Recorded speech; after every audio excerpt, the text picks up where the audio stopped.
വിശുദ്ധ ഖുർആൻ 5-ാം അധ്യായം സൂറത്തുൽ മാഇദ 32-ാം ആയത്ത് ഞാൻ ഓർമ്മിപ്പിക്കാം. വല്ലവനും ഒരാളെ കൊലപ്പെടുത്തിയ അത് മനുഷ്യനെ മുഴുവൻ കൊലപ്പെടുത്തിയതിന് തുല്യമാണ്. ഒരാളുടെ ജീവൻ വല്ലവനും രക്ഷിച്ചാൽ അത് മനുഷ്യരുടെ മുഴുവൻ ജീവൻ രക്ഷിച്ചതിന് തുല്യമാണ്. മഹാനായ അലി ഇബ്നു അബീ ത്വാലിബ് റളിയല്ലാഹു അൻഹു യുദ്ധവേളയിലെ ഒരു ശത്രുവിനെ കൊല്ലാൻ വേണ്ടി അവസരം കിട്ടുകയാണ്. ശത്രു താഴെ വീഴുന്നു. മഹാനായ അലി റളിയല്ലാഹു അൻഹു വെട്ടാൻ വേണ്ടി വാൾ ഓങ്ങിയ സമയത്ത് മഹാനായ അലി റളിയല്ലാഹു അൻഹു മുഖത്തേക്ക് ഈ മനുഷ്യൻ തുപ്പുകയാണ്. ദേഷ്യം വന്ന അലി റളിയല്ലാഹു അൻഹു തൻ്റെ വാളുമായി പിന്തിരിഞ്ഞു പോവുകയാണ്.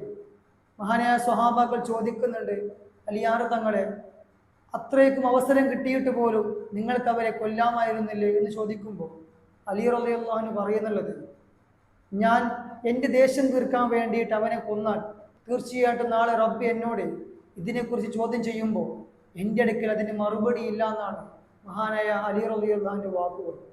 ശരിക്കും പറഞ്ഞാൽ ഇസ്ലാം സുന്ദരമാണ്. ആരോടും ദേഷ്യം കാണിക്കുവാനോ ആരോടും അക്രമം ചെയ്യുവാനോ ആരെയും കൊലപ്പെടുത്തുവാനോ ഇസ്ലാം കൽപ്പിക്കുന്നില്ല. അക്രമികൾക്ക് റബ്ബിൻ്റെ മുമ്പിൽ ഒരു സ്ഥാനവുമില്ല. അക്രമികളെ ഒരിക്കലും അള്ളാഹു ഇഷ്ടപ്പെടുന്നില്ല. അതിലുപരി ആക്രമിക്കപ്പെട്ടവന്റെ പ്രാർത്ഥനക്കും റബ്ബിൻ്റെയും ഇടയിൽ ഒരു മറയുമില്ല.